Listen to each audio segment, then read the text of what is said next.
One of the things that will happen as we study the book of Revelation is we will begin to get God's perspective on suffering. God looks at suffering different than we do. And as we see this, one of the things that will really come out of our study is what God does in the midst of when we suffer, even though it feels contrary to us, and how God feels about us when we even fail in the midst of suffering. And we'll see that as we go through the books. That's kind of a little teaser. Last week we started with basically an overview of some things that we need to keep in mind as we go through. One of the things that we said last week is that nobody totally understands this book, so nobody can dogmatically stand up here and say this is exactly how everything's working. We also stressed that there are 4 basic ways that people approach the book of Revelation, and depending on your approach, you'll come up with different things of what you think it means. And that's why there's so many different opinions about what the book of Revelation says, because they start at 4 different places. And we call these methods of interpretation. And you have one whether you've thought about it or not. Okay, when you read a book, somebody was sharing with me a book that they had, and I said, well, they're coming from a futurist method of interpretation. I looked at some of the pages in the book, and I can read a couple pages, if I read the right pages, and I can tell you where they're coming from. Doesn't mean they're right, doesn't mean they're wrong. It just means their method of interpretation influences what they see. My method of interpretation that I use will influence what I see. If my method of interpretation is wrong, my conclusions will be wrong. Okay? So what we're going to do as we go through the book is, in order not to confuse you, I'm not going to always give you, sometimes I will, but I'm not going to always give you the way the 4 different views look at it. I'm going to primarily stick at the interpretive side on what I see in it and why. But there will be times I'm going to say, let me tell you, we're not sure about this, and this is how they look at it different, when I think it's key times, but I don't want to confuse you. But I do want you to be aware of the 4 basic, which we covered, the historical, which sees the book of Revelation as a projection from the time of John of all the historical things that are going to happen until Jesus returns. And so they have dates like 400 AD, 600 AD, 1000 AD, Martin Luther, and they see other things in the book of Revelation. I think it's very subjective, but I've learned a lot from people who study it that way. Then there's the preterist view, which believes that most of what Revelation is talking about is the Jewish war with Rome, which we'll talk about more in detail. And this is where I'm coming from, though I don't totally agree with them 100%. And I wouldn't encourage anybody to agree with me 100%. Use your mind, think about it, really own your own views on these things. But know where people are coming from when you hear them or listen to them or when you read their books. The Futurist Method is the most popular today. It's the method that Tim LaHaye, T.D. Jakes, the guy in Texas, Hagee, Chuck Swindoll, and those guys are coming from this standpoint. Chuck Swindoll, he's probably the most popular right now, and he has a lot of good stuff, but he's coming from the futurist model, which teaches that most of what Revelation writes is going to happen in our future, John's future and our future, 7 years before Jesus returns. Okay, and then there's going to be a tribulation period of 7 years, and there's going to be an Antichrist that rises. And that's the most prevalent. And Tim LaHaye probably did more to make that popular than anybody with his book series and his movies. But I don't ascribe to that. I just want to know up front. But we're not going to argue over it.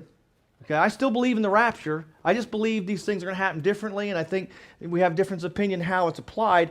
But this is the most popular today in the Christian circles in America, not necessarily around the world, and not necessarily in history. This is a rather new method of interpretation in the grand scheme of times. Then there's a spiritual method. People look at it as basically a book of principles, that nothing historical is actually in the book. It's just principles that carry on from one generation to another. Now, how we looked at that in detail last week, but how we look at the Bible or the book of Revelation will influence what we see. The other thing we saw, if you can go to the next slide, John's vantage point, and I talked about a movie where you get to see same event from different vantage points, and we all have a vantage point when we come into the book of Revelation. And John's vantage point, what he was seeing wasn't based on methods of interpretation. He saw the events, he received the letter, and his vantage point was built on 4 things. The Old Testament scriptures, because he was Jewish. The date in which he wrote, he knew when he wrote and what was happening, just like we know in our lifetime what's happening in our lifetime, or at least if we're paying attention to the news, we know what's going on in our lifetime, or at least what they're trying to tell us what's going on in our lifetime. Then there's apocalyptic literature, which we'll get into later. We'll explain a little bit more about what that is, but it's a type of writing. And then temple worship. Now, what I'm going to focus primarily on, these 4 things make up how John views things. and his language and how he thinks. And so I'm going to focus primarily in this study on the impact of temple worship on the book of Revelation. However, I'm going to offer you a preterist or a partial preterist view of the historical things that I think it's talking about, but I want to preface this by saying that they're only true if my method of interpretation is correct. I understand it could be wrong. I have studied all 4 methods, and at this point in my study, I think the evidence points to the preterist view. I believe the first 16 chapters, as you will see, are laid out like a temple worship service, and I think by the time we're done our study, you'll agree with me. Now, you can interpret it any way you want. That doesn't change the interpretation. But when you see the connection fleshed out between temple worship and what's happening, I think you'll agree that there's a correlation here. And it really does put us back into the main emphasis of the book, which the book of Revelation is not about the Antichrist, it's about worship. It's a book of worship. Okay? And as we get back into that, we can get things out of it that we never got out of it before. This is a model of the Temple of Jerusalem. It was patterned after the heavenly temple when it was given to Moses in the book of Exodus. And there are 4 courts. You can go to the next slide, John. Thank you. The court of the Gentiles is the biggest court. It's on the outside. Gentiles could only go in that court. They could go no further at the pain of death. When you enter the gate beautiful, which is where the lame man in Acts chapter 3 would sit and collect alms, which was a wonderful gold door. I mean, these doors were huge. Then you go into the court of the women. Women could go in there, but they could go no further except on special occasions.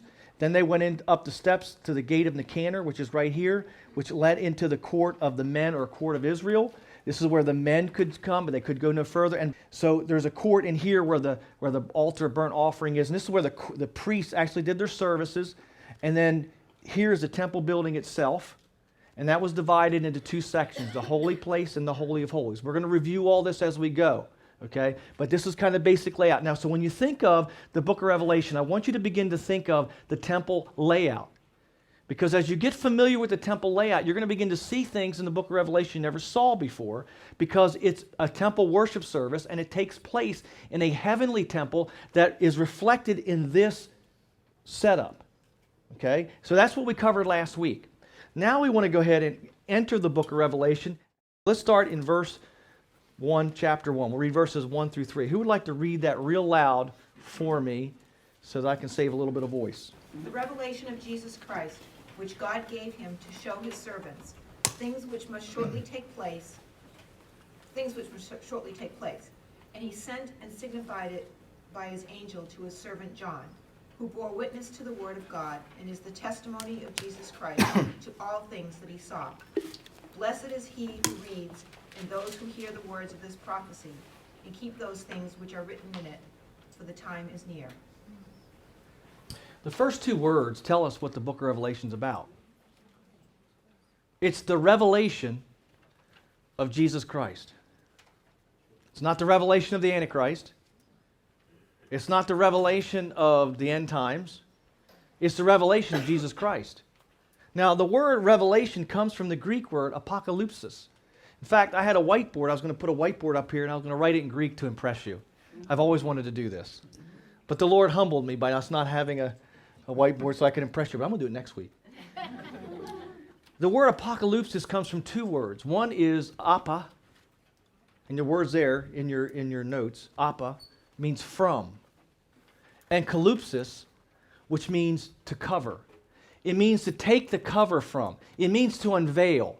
So the book of Revelation is given to unveil Jesus Christ. It's given to make him plain or manifest. Now that's kind of ironic when you think about it, because whenever you read the book of Revelation, there's nothing more shrouded in mystery and uncertainty than the book of Revelation. Right? But yet the author right from the beginning says it's the revelation of Jesus Christ. It's the unveiling of Jesus. It's to make him evident, plain for all to see. Could it be that one of the reasons why we're so confused is we go into it looking for the wrong things? See, we're going to meet Jesus in this book. And Jesus is going to be unveiled, uncovered. Go to the next slide there, John. Next one. You know, we've all seen a scene like this where a new car comes out, you know, and it's under a nice looking blanket or whatever you call that thing that's on top of tarp or whatever. And then they have an unveiling, right? You know there's a car under there, but they unveil it. That's what the book of Revelation is. And underneath that veil is Jesus. And we're going to get to see Jesus clearly in a way that he had never been seen before. Now here's the question I like to ask, is in your notes. What was veiling him? If he's going to be unveiled, what is the veil? Now, I've got in your notes, I think I got in your notes, I hope I have in your notes, a couple scripture verses. There's four things, at least four things that were veiling Jesus at the time of the writing of Revelation, no matter when it was written. Well, that's not true totally. If it was written later, as we'll see in a minute, one of them would not be true or applicable. The first one, however, is found in 2 Corinthians 3:12 through 18. Therefore, since we have such hope, we use great boldness of speech. Unlike Moses, who put a veil over his face so that the children of Israel could not look steadily at the end of what was passing away, but their minds were blinded. For until this day, the same veil remains unlifted in the reading of the Old Testament, because the veil is taken away in Christ. But even to this day, when Moses is read, a veil lies on their heart. Nevertheless, when one turns to the Lord, the veil is taken away. Now the Lord is the Spirit, and where the Spirit of the Lord is, there is liberty. But we all, with unveiled face, beholding as in a mirror the glory of the Lord, are being transformed into the same image from glory to glory, just as by the Spirit of the Lord. Now here's what the writer Paul is saying. When the Old Testament law, the law of Moses, and the Old Testament, our Old Testament, is read to the Jewish community, there's a veil. They can't see Jesus. And yet, Jesus is everywhere in the Old Testament. The sacrifices pointed to Jesus. The temple pointed to Jesus. The law pointed to Jesus. Yet they're blinded. There's a veil. Now, what the book of Revelation is saying is the revelation of Jesus Christ is he's going to lift that veil. Things are going to happen that are going to lift that veil so that the people can see Jesus. But that's not the only thing. If you turn to Acts chapter 6, Acts chapter 6, verse 13 through 15. This is the time when Stephen, the first martyr of Christianity, is preaching in the temple, and he's going to be martyred, and here's why he's martyred, according to chapter 6, verse 13. And would somebody like to read those two verses? They produced false witnesses who testified, "This fellow never stopped speaking against this holy place and against the law. For we have heard him say that this Jesus of Nazareth will destroy this place and change the customs Moses handed down to us." All who are sitting in the Sanhedrin looked intently at Stephen, and they saw that on his face was like an angel. So Stephen is answering, is being accused of blasphemy against the temple. You see, it was against the law in Jesus' time to say a bad word about the temple. That hurt you for it. And so Stephen is being accused of preaching that Jesus would change the temple and change the sacrifices. The reason he's saying that is Daniel chapter 9, verses 24 through 27, when speaking of the Messiah, says that he will change the law and the sacrifices. Some people believe that refers to the Antichrist, but really it could refer to Jesus Christ. And that's what's being preached here, is that the law, the temple sacrifices that took place in the temple and the temple worship actually veiled Jesus from view of the people. Their worship was getting in the way of them seeing Jesus. Now there's a real principle there. You see, our form of Christianity can blind us to Jesus. We're no different than they were. Things that we do all the time and take for granted, once we get locked in to certain traditions, they can actually work against us growing in God. See, so we have to be careful. We need tradition, but we have to be careful that it doesn't keep us from seeing things that God wants us to see. And what was happening in the time of the writing of Revelation is that the law of Moses, the Jews had drilled down, and they were now persecuting Christians. You know that almost all persecution of Christians before 60 AD was motivated by the Jewish community. It wasn't until the mid-60s, the time of the writing of Revelation, if the early date is correct, that the Romans began to persecute Christians, and there's a reason for it. And so the Jews were bearing down on the Christian community for 30 to 40 years. And they were blinded. The more they preached Jesus, the uglier it got. And Jesus is the actual fulfillment of everything the law of Moses says, all it promised according to Matthew 5:17 and Luke 24:44 and 45. Jesus is the fulfillment of all that, but they couldn't see it. And the more they drilled down in their Bibles, the less they saw Jesus. That is scary. But that was veiling Jesus, and this veil is going to come off. The third thing that I already mentioned is in Daniel chapter 9 is the sacrificial system, which every one of the sacrifices pointed to some aspect of Jesus' ministry, that every time they offered it, it actually built a wall between them and Jesus. And then finally, if you turn to Jeremiah 7, don't turn there, the fourth thing was pride. They took such pride in their temple. In the days of Jeremiah, some 600 years before this, they would say, the temple of the Lord, the temple of the Lord, the temple of the Lord is these. And while the Babylonians are trying to destroy them, they would say, God would never let his temple be destroyed.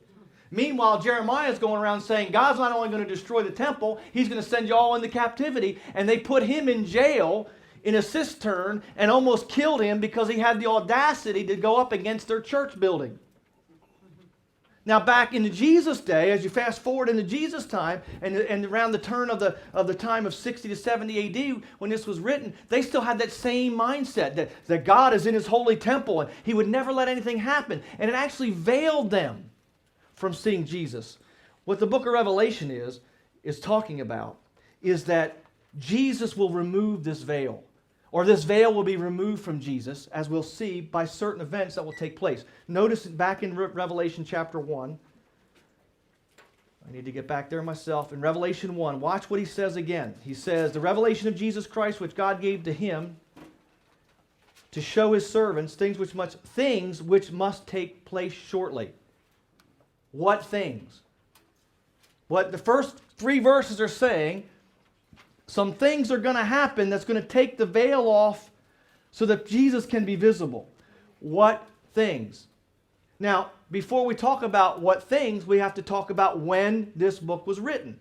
Because if the book was written in 1500 AD during the time of Martin Luther, wouldn't that affect the things that are happening, that are going to unveil Jesus? If it was written today, wouldn't the things be different?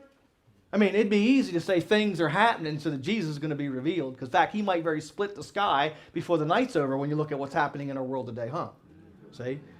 But he's saying there's things that are going to happen that are going to reveal, they're going to unveil Jesus. Now, when it comes to the writing of the book of Revelation, there's two basic thoughts or opinions. He says things which must. That word must means it's necessary. They have to happen. They must happen. These things must happen for Jesus to be unveiled. He says, and these events will happen shortly.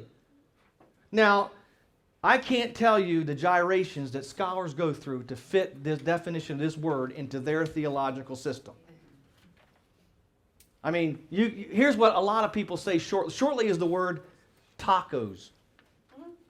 It's actually tacos, but it's spelled like, to pronounce it would be like tacos, T-A-C-O-S. So everybody say tacos. We went to Bible Revelation study and had tacos.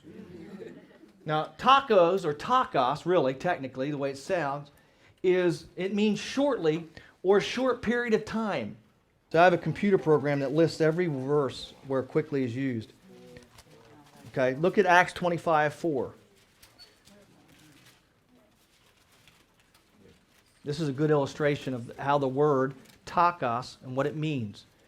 It says, but Festus, still hear pages turning, Acts 25:4, and this is when Paul has been arrested and he's in trial under a guy named Festus, and he says, but Festus, this is the guy that worked with Matt Dillon, answered that Paul should be kept in Caesarea and that he himself was going there shortly. Now my question is this.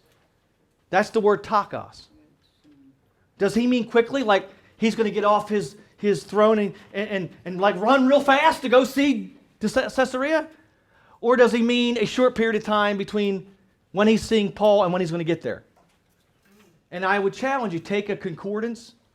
If you have a concordance, the concordance is a book that lists words, every word and how they're used in the scripture everywhere.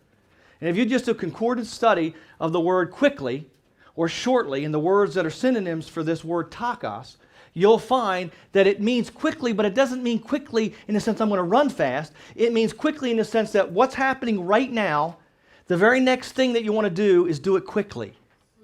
Like when the angel rescued Peter from prison, he says, go quickly. In other words, don't linger. Don't make there be a long gap of time. And so as I look at the language, and as I studied the book of Revelation, I looked at the language, because I translated every word of the book of Revelation from Greek. I went through the whole book. It took me about a year. I said, I'm just going to do every word, every tense, what these words, how they're used, and I'm not going to listen to anybody's view, and I'm just say, what does the Scripture say? And I took my lexicon out, and I said, this is what it means. And I did word studies, and it means shortly. But if you want to remove all doubt, verse 3 goes on to say, blessed is he who reads, and those who hear the words of this prophecy, and keep those things which are written in it, for the time is what?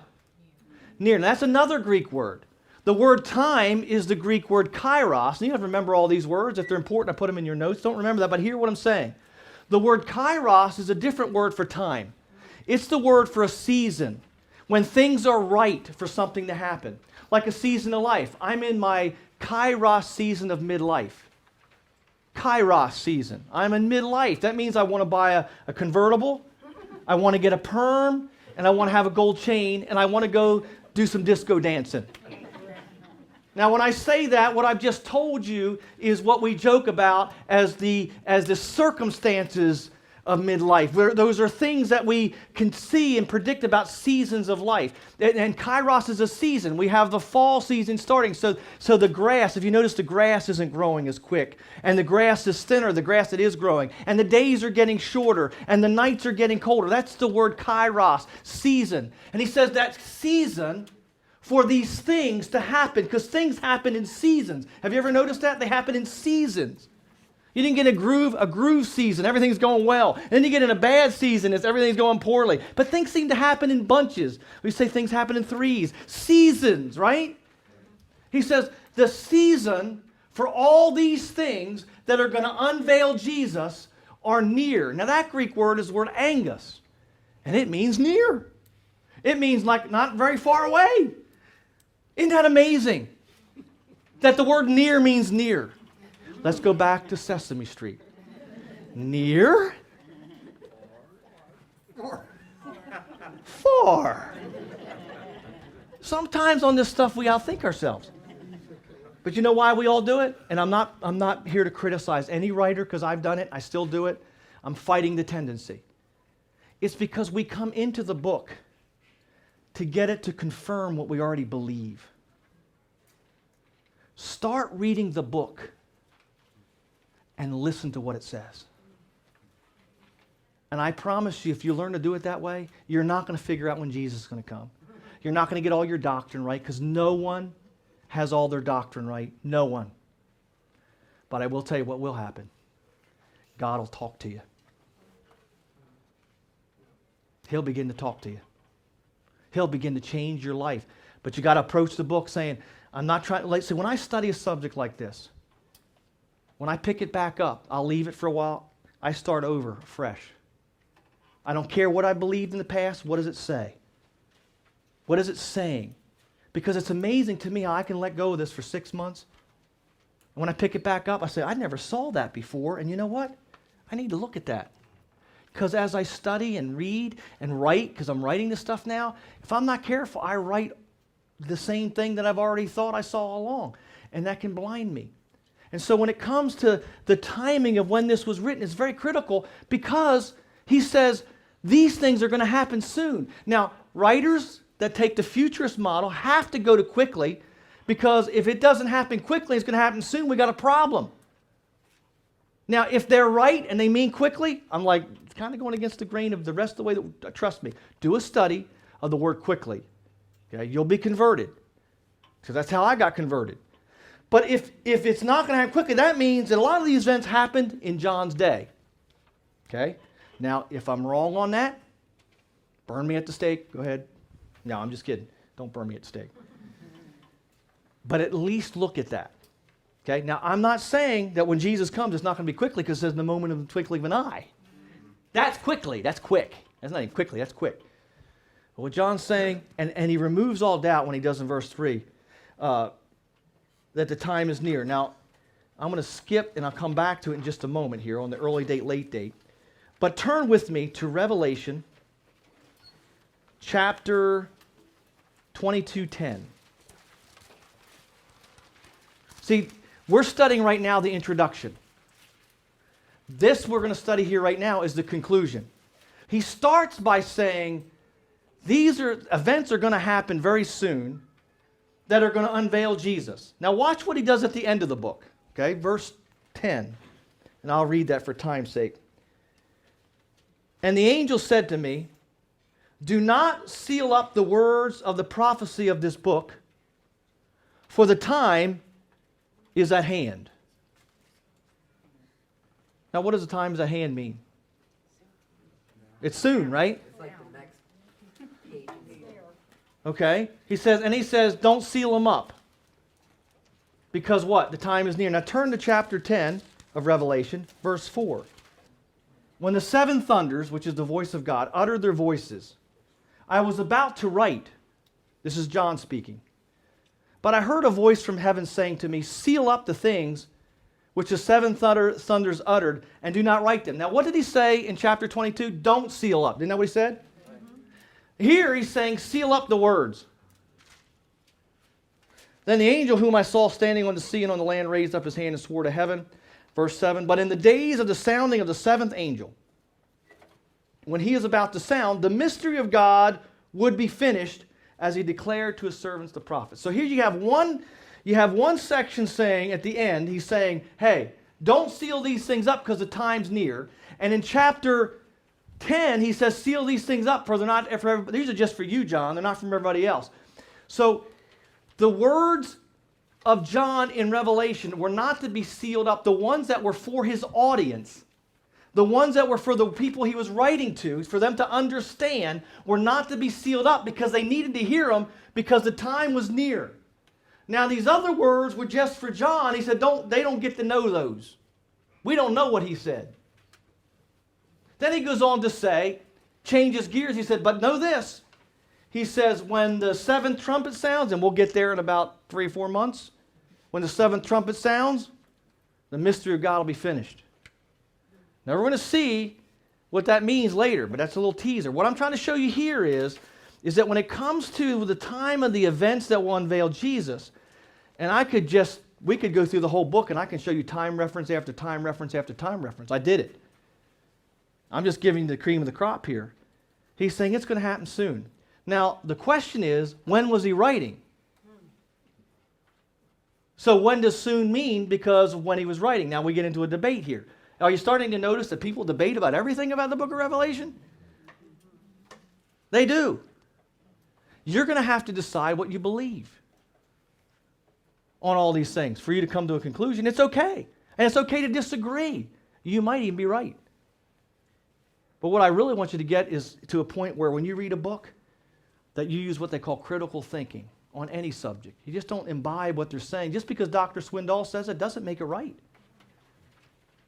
Just because Pastor Bob says it doesn't make it wrong. Goes both ways. He says the time is near. Now what's the time? Now back to chapter 1. There's 2 primary dates. I covered this last week, but I'll cover it again. There's what they call the late date theory. This is the most prevalent today. In other words, the majority of scholars believe that the book of Revelation was written in 96 AD under the reign of an emperor called Domitian. The problem I'm having with this date is the more I study history, the less I'm finding that Domitian actually persecuted Christians. He did, but it was very sporadic. It was nowhere near of the nature of the Neronian persecution, which happened 30 years earlier. And I'm finding less and less evidence that substantiates this date.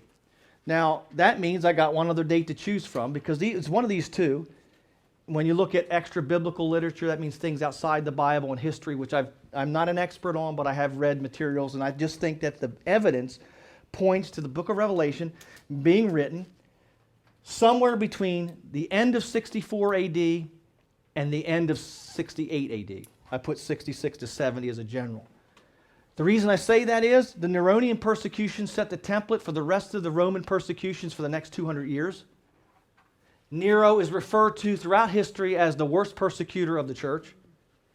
Okay, everybody goes back to then, but then they want to say it was written here. Well, the temple was standing when Nero wrote. A lot of temple references here. In fact, I don't think you could write the book of Revelation without the temple. There is a reference to the temple, its sacrifices, its rituals in every chapter except 3. That's a lot of references. You'll know a lot of them when we get done.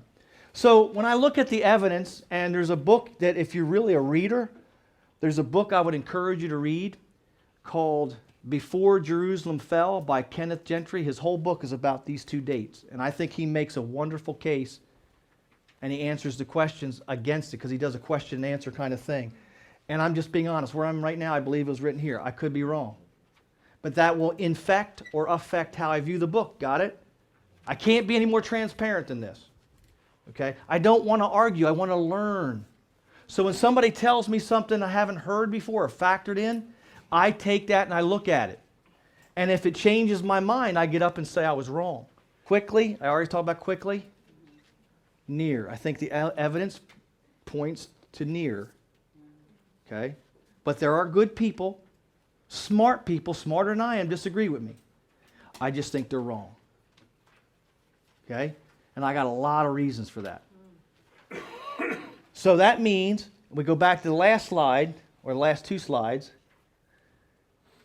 If the events are near, and it was written 66, then we're talking about events that took place between 64, 65, and 70 AD. Now, what were those events? There are very specific events that took place during. It's interesting that things took place during this time period that were world-changing, when I'm not aware of any world-changing events taking place in the time of Domitian. And there's events that took place in between 65 and 70 AD that changed the Roman world and Christianity forever. We're still living the changes that took place under Nero. Nero was wacko. First of all, the soon coming events, according to, and I stress according to the preterist or partial preterist view, is, and these events did happen, whether they in the Bible or not, these events happened. Number 1, the persecution of Nero, which I didn't put in your notes, but started around November of 64 AD and lasted until Nero's death on June 9th, 68 AD. A period of 3.5 years. Almost exactly. Has anybody ever heard of the 3.5 year thing? We're going to cover that later. It's intriguing. The second thing that happened, and this, by the way, unveiled Jesus, as we'll see as we get there. The second thing that took place about this time was the Jewish war with Rome. Rome rebelled against Nero and Rome, started a war. That war lasted about 3.5 years. Interesting, isn't it? Here's your 7 years. We'll see that more. We'll see more information on that later. The third thing that happened during this time, in 69 AD, after Nero died, was what they call the Year of the 4 Emperors. The Roman Empire, which controlled the whole world, the whole known world then, came to the brink of collapse as 4 emperors vied for the throne in less than a year period. Now, for us, that's not a big deal, but you know what it'd be like? It'd be like 4 people trying to be president of the United States in a 1-year period. What would that do to our lives? If you look at, and don't turn there, write this down, Revelation 3:10, when Jesus is talking to the church of Philadelphia, he says words, and somebody look this up, make sure I got the right verse. Because like I said, I know where things are, but I don't always know where exactly they are. But Jesus says to the church of Philadelphia, I'm going to keep you from the trial which is going to come upon the whole world. Now, the Greek word for whole world is different than the word used for earth and world in other places in Revelation, and it means the inhabited world, and it was used of the Roman world. He's saying to the church of Philadelphia, I'm going to keep you from an event that's about to happen. Remember he said it was going to happen soon? It's going to affect the whole world. The year of the 4 emperors affected the whole world. The Roman Empire comes to the brink of this. Is that the right verse? Okay? It comes to the brink of collapse. It is the beast that had the mortal wound and is resurrected. I kind of let tip my hand there. See, it happened. It died and it was resurrected. But there's no doubt that the Roman Civil War took place, and that it disrupted the entire Roman Empire. But the futurists believe there's a future Roman Empire coming. We'll get to that when we get to chapter 13.